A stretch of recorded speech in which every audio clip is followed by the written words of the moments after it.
పిత పుత్ర పవిత్ర ఆత్మనామమున ఆమేన్.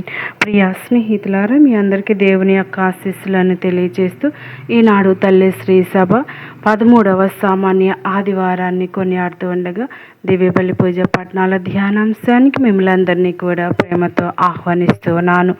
మొదటి పట్టణము రాజుల 2వ గ్రంథం 4వ అధ్యాయం 8వ వచనం నుండి 11వ వచనం వరకు మరియు 14వ వచనం నుండి 16వ వచనం వరకు ధ్యానించుదాం. అతడి సత్కారంలో విశ్వాసం.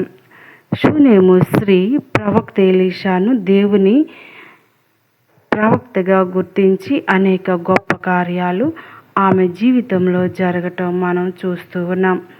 అంతేకాదు దైవ భక్తుడు ఆమెను ఎంతగానో గౌరవించి నడిపించడంలో మనం ధ్యానిస్తూ ఉన్నాం. దేవుని మనిషిగా గుర్తించి ప్రేమతో తన ఇంటికి ఆహ్వానించి ఆయన కోసం ప్రత్యేకంగా ఒక గదిని సిద్ధం చేసింది. ఆమె ఎలాంటి ప్రతిఫలం ఆశించకుండా చేసిన ఈ సేవ దేవునికి ప్రీతికరమైంది. మన జీవితంలో కూడా దేవుని సేవకులను, అవసరంలో ఉన్న వారిని ప్రేమతో ఆదరించినప్పుడు అది దేవునికి చేసిన సేవగా మారుతుంది. చిన్న సేవకు గొప్ప ఆశీర్వాదం. షూనేము స్త్రీ చేసిన పని సాధారణమైనది కనిపించిన దేవుడు దాన్ని ఎంతో విలువైనదిగా చూశాడు. ఆమెకు సంతానం లేకపోయినా తన బాధను ఎవరితోనూ చెప్పుకోలేదు. కానీ దేవుడు ఆమె హృదయంలోని కోరికను తెలుసుకుని ప్రవక్త ద్వారా ఆమెకు కుమారుని వరాన్ని ప్రసాదించాడు.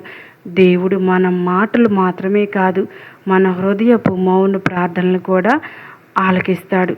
దేవుని సమయం ఎల్లప్పుడూ ఉత్తమమైనది. వచ్చే సంవత్సరానికి ఈ సమయానికి నీ ఒడిలో ఒక కుమారుడు ఉంటాడు అనే ఎలీషా మాట దేవుని వాగ్దానానికి నిదర్శనం. ఎన్నో సంవత్సరాల నిరీక్షణ తర్వాత వచ్చిన ఈ వరం దేవుని సమయం ఎంత పరిపూర్ణమో తెలియజేస్తుంది. మనం కూడా ఆలస్యం అనిపించిన దేవుని సమయాన్ని విశ్వసిస్తూ నిరీక్షించాలి. విశ్వాసంతో చేసిన సేవ ఎన్నడూ వృధా కాదు. షూనేము స్త్రీ చేసిన సేవను దేవుడు మర్చిపోలేదు. ఆమెకు తిరిగి ఇవ్వడానికి దేవుడు తన అద్భుత కార్యాన్ని చూపించాడు. మనం ప్రేమతో, విశ్వాసంతో ప్రతి మంచి పని దేవుని దృష్టిలో విలువైనదే. దేవుడు తన సమయానుసారం వాటికి తగిన ఫలాన్ని అనుగ్రహిస్తాడు. ఈ వాక్యం మనలను నిస్వార్థ సేవ, అతిథి సత్కారం, దేవునిపై సంపూర్ణ విశ్వాసం వైపు ఆహ్వానిస్తుంది. మన ఇల్లు, మన హృదయం, మన సమయాన్ని దేవునికి మరియు ఆయన ప్రజలకు అంకితం చేసినప్పుడు దేవుడు మన జీవితాన్ని తన ఆశీర్వాదాలతో నింపుతాడు. దేవుని ప్రేమను పంచుకునే ప్రతి హృదయం ఆయనకు ప్రీతిపాత్రమవుతుంది. 2వ పట్టణము పునీత పౌలు రోమీలకు రాసిన లేఖ 6వ అధ్యాయం 3వ వచనం నుండి 4వ వచనం వరకు మరియు 8వ వచనం నుండి 11వ వచనం వరకు ధ్యానించుదాం. బాప్తిస్మం క్రీస్తుతో కొత్త జీవితం. అపోస్తులుడైన పౌలు బాప్తిస్మం ద్వారా మనం క్రీస్తు మరణంలో పాలు పంచుకొని ఆయనతో పాటు సమాధి చేయబడ్డామని బోధిస్తూ ఉన్నాడు. అలాగే క్రీస్తు మహిమతో పునరుత్థానమైనట్లే మనము పాప జీవితాన్ని విడిచిపెట్టి కొత్త జీవితంలో నడవాలని పిలువబడ్డాం. బాప్తిస్మం కేవలం ఒక మతాచారం కాదు, అది మన జీవితంలో జరిగే ఆత్మీయ పునర్జన్మ గుర్తు. ప్రతిరోజు క్రీస్తుతో కలిసి జీవించడానికి ఇది మనకు పిలుపునిస్తుంది. పాపానికి మరణించి దేవునికి జీవించటం. క్రీస్తుతో ఐక్యమైన వారు పాపానికి బానిసలుగా ఇక జీవించరు.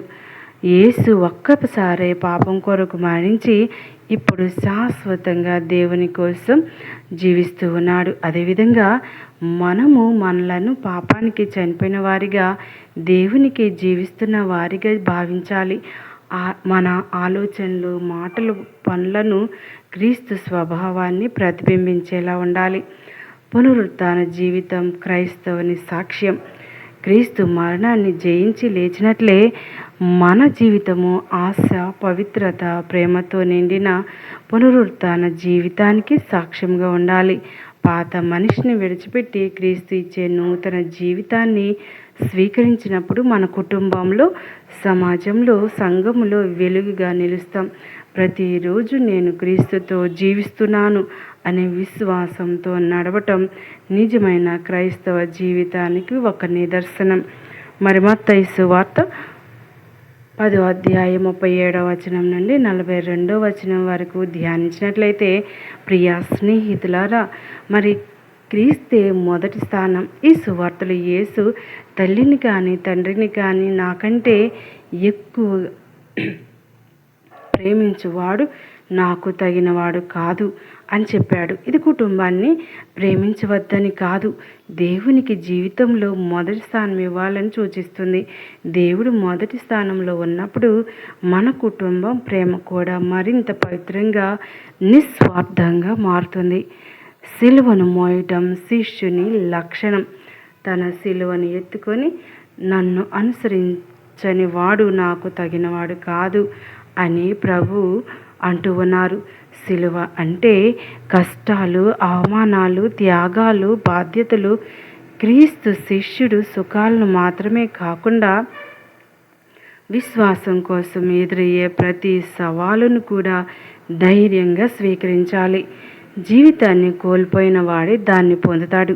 స్వార్థం కోసం మాత్రమే జీవించే వ్యక్తి నిజమైన ఆనందాన్ని కోల్పోతాడు. కానీ క్రీస్తు కోసం తన జీవితాన్ని, సమయాన్ని, ప్రతిభను, ప్రేమను అర్పించే వ్యక్తి శాశ్వత జీవాన్ని పొందుతాడు. త్యాగమే నిజమైన విజయానికి మార్గమని యేసు బోధిస్తూ ఉన్నాడు.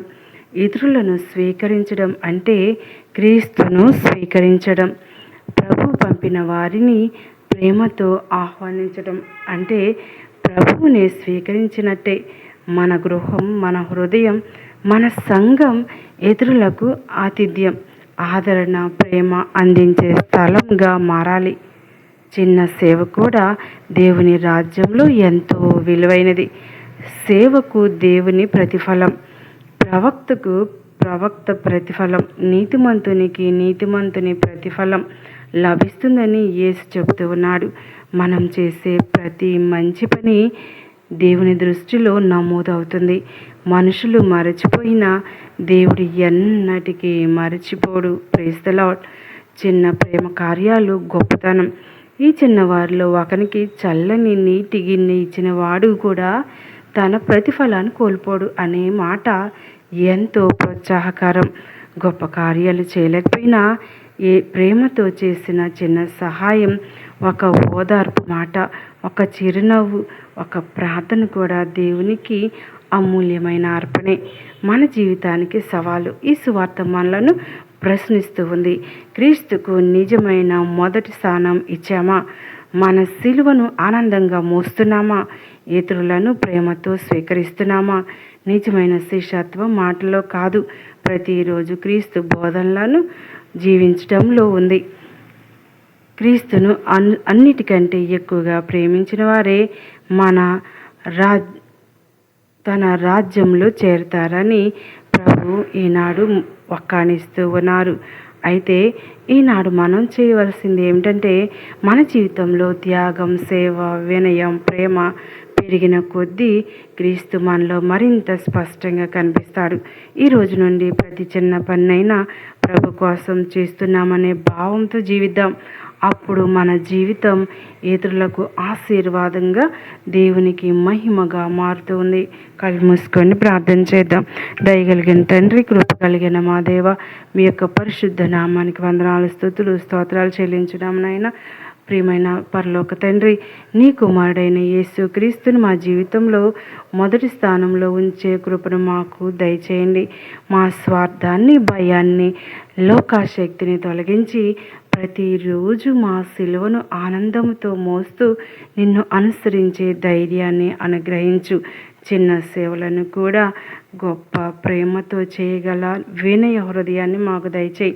మా ఇల్లు నీ ప్రేమకు నిలయంగా, మా చేతులు సేవకు సాధనాలుగా, మా మాటలు ఆదరణకు మూలంగా, మా జీవితం నీ సువార్తకు సాక్ష్యంగా మారును గాక. పవిత్ర ఆత్మశక్తితో మమ్మల్ని నింపి ఎలాంటి పరిస్థితుల్లోనూ నిన్ను విడిచిపెట్టకుండా విశ్వాసంలో స్థిరంగా నిలిచే బలాన్ని ప్రసాదించు. మా జీవితం అంతా నీ ప్రేమకే అంకితమై చివరికి నీ నిత్య రాజ్యంలో నీతో కలిసి ఆనందించే భాగ్యాన్ని మాకు దయచేయము. ఈ ప్రార్థన మా నాథుడైన యేసుక్రీస్తు ద్వారా అడిగి వేడుకొనుచున్నాము. దయగల దేవ, కృప కలిగిన మా తండ్రి, మా యొక్క జీవితాన్ని ప్రేమతో స్వీకరించమని, మా కష్టాల్లో బాధల్లో మా యొక్క సిలువ మోయటంలో తోడుగా ఉండమని, ఈ లోకాశలపై మేము ఎటువంటి మొగ్గు చూపకుండా ప్రభువా నిన్నే మేము తెలుసుకొని ప్రేమించి సేవించే భాగ్యం మాకందరికీ దయచేయమని, కష్టాల వలయంలో ఉన్నప్పుడు మాకు తోడుగా నీడగా ఉండి మమ్మల్ని నడిపించమని నజరేయుడైన యేసు నామంలో ఈ ప్రార్థన అడిగి వేడుకొంచున్నాము తండ్రి. ఆమేన్.